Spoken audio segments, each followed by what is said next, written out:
एक ओंकार सतनाम करता पुरख निरपौ निर्वैर अकाल मूरत अजूनी सहभंग गुरप्रसाद जप आद सच जुगाद सच है भी सच नानक होसी भी सच। वाहिगुरु जी का खालसा वाहिगुरु जी की फतेह। Dear students, in this video I will be covering principle of reversibility of light. Principle of reversibility of light.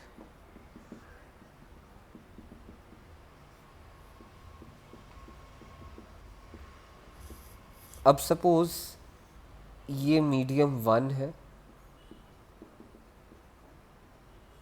This is medium 2,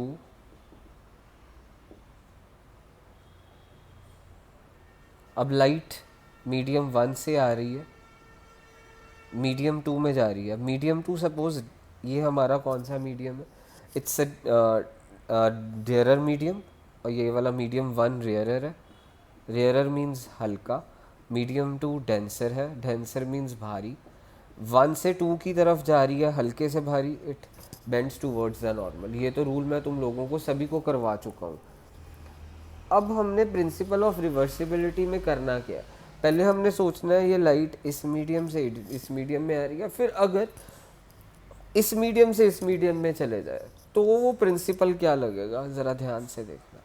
पहले लाइट कहाँ से कहाँ आ रही है, मीन्स ये एंगल ऑफ इंसिडेंस ये हो गया, इसको एक्स ले लेते और इस एंगल ऑफ रिफ्रैक्शन को वाई ले लेते हैं यहाँ पे।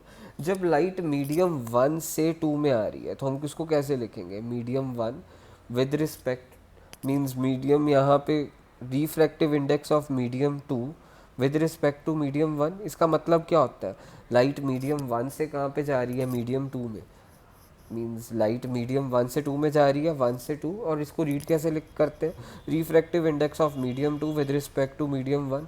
फॉर्मूला क्या हो गया, sine I upon sine R, means sine I क्या है, मीन्स आई की वैल्यू क्या मेरे पास, साइन एक्स, आई की value angle of incidence x है, और एंगल ऑफ रिफ्रैक्शन क्या है यहाँ पे वाई है, ये रिफ्रैक्शन वाला एंगल वाई है। अब मैंने क्या करा, मैं कर रहा हूँ पाथ चेंज, रिवर्स कर रहा हूँ पाथ को।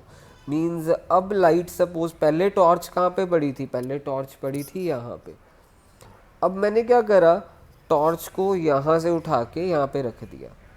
अब मैं टॉर्च को जब यहाँ पे रखूँगा, पहले टॉर्च इधर पड़ी थी, अब मैंने टॉर्च इधर रख दी है, तो लाइट ऐसे इस दिशा में जाएगी। देखो, मीन्स भारी से हल्के, अवे फ्रॉम नॉर्मल हो गया, नॉर्मल की तरफ नहीं है, अवे हो गया नॉर्मल से। तो अब हम क्या कहेंगे, लाइट कहाँ से कहाँ जा रही है, 2 से 1 की ओर। देखो, अब लाइट 2 से 1 की ओर, पहले 1 से 2 की ओर जा रही थी, अब 2 से 1 की ओर जा रही है। मीन्स इसको हम रीड कैसे करेंगे, लाइट 2 से 1 की तरफ जा रही है, refractive index of medium 1 with respect to 2। Formula क्या होता है, साइन आई अपॉन साइन आर, और एंगल ऑफ इंसिडेंस की वैल्यू देखिए क्या है हमारे पास, अब जब लाइट इधर से इधर जा रही है तो एंगल ऑफ इंसिडेंस वाई है, तो अब मैं इधर क्या लिख दूंगा, sine y upon angle of refraction देखिए क्या है, एक्स, तो मैंने यहाँ पे एक्स लिख दिया आर की जगह पे। जब लाइट इधर से इधर जा रही है, एंगल ऑफ इंसिडेंस ये रहा वाई, और एंगल ऑफ रिफ्रैक्शन क्या हो गया, एक्स, जब लाइट इधर से इधर जा रही है। तो ये फर्स्ट इक्वेशन ये हो गई है, ये फर्स्ट इक्वेशन हो गई, इसे सेकंड इक्वेशन कहा। अब मैं फर्स्ट एंड सेकंड इक्वेशंस दोनों को मल्टीप्लाई कर रहा हूँ। I am going to multiply these through first and second equation. First equation multiplied by second equation. First equation में क्या था, refractive index of 2 with respect to 1 multiply by refractive index of 1 with respect to 2, ये दो equations multiply कर रहा हूँ, is equal to sine x upon sine y multiply by sine y upon sine x. अब देखिए, इसकी cutting इसके साथ हो गई, इसकी कटिंग इसके साथ हो गई, तो फाइनली हमारे पास क्या आया, ये इक्वेशन हो गई। Means refractive index of 2 with respect to 1 multiply by 1 with respect to 2 is equal to 1। Means जब हम पाथ को बदल देते हैं ना तो रिफ्रैक्टिव इंडेक्स को मल्टीप्लाई करके 1 आएगा। आपने, मैं फिर से बता रहा हूँ, पहले टॉर्च कहाँ पे पड़ी थी, यहाँ पे, लाइट यहाँ से ऐसे गई थी, तो एंगल ऑफ इंसिडेंस ये था, एंगल ऑफ रिफ्रैक्शन ये था। पहले जब टॉर्च यहाँ पे पड़ी थी, लाइट मीडियम 1 से 2 की ओर जा रही थी, so refractive index of 2 with respect to 1 is equal to sine I, उसके लिए आई ये था, आर ये था, तो मैंने ये लिख दिया। फिर दूसरे सिचुएशन में मैंने टॉर्च यहाँ से हटा के यहाँ पे रख दी। अब लाइट यहाँ से यहाँ जा रही है, एंगल ऑफ इंसिडेंस ये हो गया, एंगल ऑफ रिफ्रैक्शन ये हो गया, तो हम क्या कहेंगे, refractive index of 1 with respect to 2। Means light 2 से सेकंड मीडियम से पहले मीडियम की ओर जा रही है, तो हम इसको कैसे रीड करेंगे, refractive index of medium 1 with respect to 2। Means इसके लिए एंगल ऑफ इंसिडेंस क्या हो गया, y, और एंगल ऑफ रिफ्रैक्शन क्या हो गया, x। फर्स्ट को सेकंड इक्वेशन से मल्टीप्लाई करा और ये मेरे पास आंसर आ गया। ये principle of reversibility of light, हमारा टॉपिक ख़त्म हो गया। अब एक चीज़ आपको पेपर में आ सकती है कि कब लाइट, जैसे हम एक मीडियम से दूसरे मीडियम में जा रही है, कब ये लाइट अपनी दिशा नहीं बदलती, मीन्स रिफ्रैक्शन के दौरान अपनी दिशा बदल लेती है, किस सिचुएशन में दिशा नहीं बदलती है, ज़रा ध्यान से देखें। दो सिचुएशन है जब रिफ्रैक्शन नहीं होगी, पेपर में अगर आ गया, किन दो सिचुएशन में लाइट अपनी दिशा नहीं बदलेगी, मीन्स अनडेविएटेड पास कर जाएगी। मीन्स हमारे पास जब एंगल ऑफ इंसिडेंस, देखो ये लाइट ऐसे, इसमें एंगल ऑफ इंसिडेंस 0 है। अब बच्चे सोचते हैं 90 है, नहीं, एंगल ऑफ इंसिडेंस किसके बीच में, इंसिडेंट रे एंड नॉर्मल के बीच में। अब देखिए इस सिचुएशन में नॉर्मल क्या है, ये नॉर्मल है, और इंसिडेंट रे भी यही है, इन दोनों के बीच में एंगल क्या है, 0। बच्चे सोचते हैं ये एंगल ऑफ इंसिडेंस है, नहीं, ये नहीं एंगल ऑफ इंसिडेंस। नॉर्मल, जैसे अगर लाइट ऐसे होती थी, ये नॉर्मल है, ये लाइट इंसिडेंट ऐसे आई, तो एंगल ऑफ इंसिडेंस हम ये कहते थे ना, इंसिडेंट रे एंड नॉर्मल के बीच वाला angle is called angle of incidence.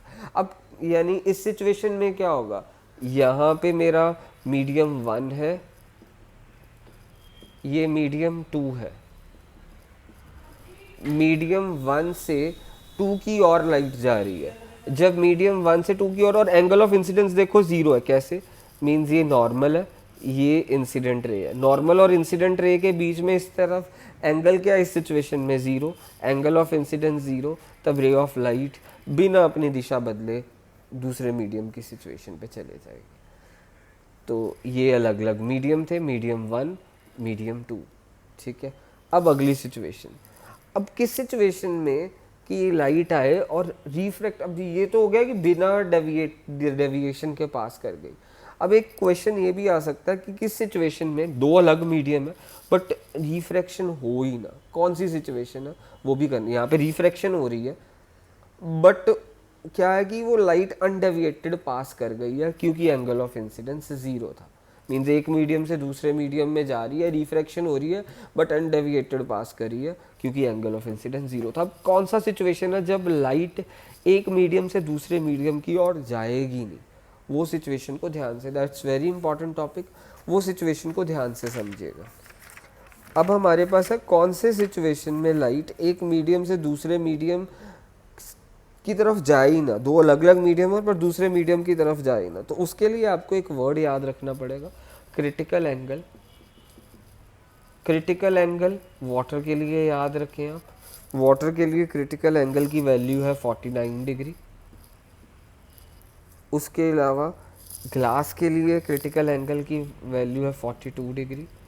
Diamond के लिए क्रिटिकल एंगल की वैल्यू है 25 डिग्री। आपको ये क्रिटिकल एंगल याद रखने।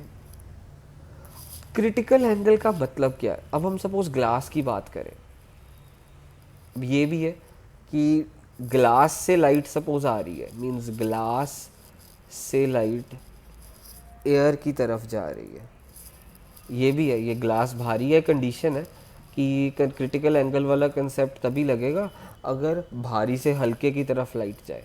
अब हम ग्लास के बारे में ही बात कर रहे हैं, क्रिटिकल एंगल क्या है ग्लास का, 42 डिग्री। अगर तो 42 डिग्री से एंगल हमारा छोटा होगा, suppose let it be 40 degree, 42 से छोटा, रिफ्रैक्शन होगी भारी से हल्के, अवे फ्रॉम नॉर्मल। ठीक है, 42 से छोटा था, अवे फ्रॉम नॉर्मल सिचुएशन हो गई है, मीन्स भारी से हल्के, अवे फ्रॉम नॉर्मल।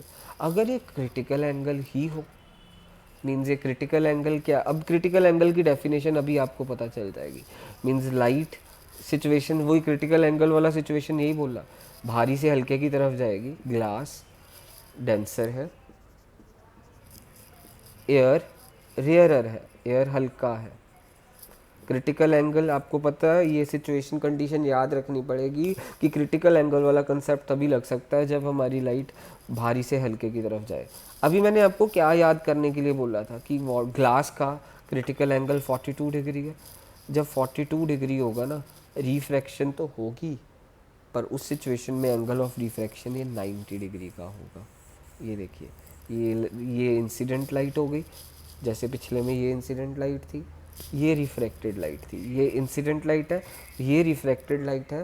तो एंगल ऑफ रिफ्रैक्शन क्या होता है, नॉर्मल और रिफ्रैक्टेड रे के बीच वाला एंगल, यहाँ से नहीं, यहाँ से देखेंगे, नॉर्मल और रिफ्रैक्टेड रे के बीच वाला एंगल। यहाँ पे एंगल ऑफ इंसिडेंट क्या था, इंसिडेंट रे एंड नॉर्मल के बीच वाला angle is angle of incidence. Angle of refraction क्या था, ये रिफ्रैक्टेड रे एंड नॉर्मल के बीच वाला angle is called angle of refraction. अब मैंने क्रिटिकल एंगल बोला कि जब भी किसी भी, या जैसे ग्लास का क्रिटिकल एंगल 42 डिग्री है, तो जब एंगल ऑफ इंसिडेंस 42 डिग्री होगा तो लाइट ऐसे रिफ्रैक्ट करेगी कि एंगल ऑफ रिफ्रैक्शन 90 डिग्री हो। क्रिटिकल एंगल होता ही है।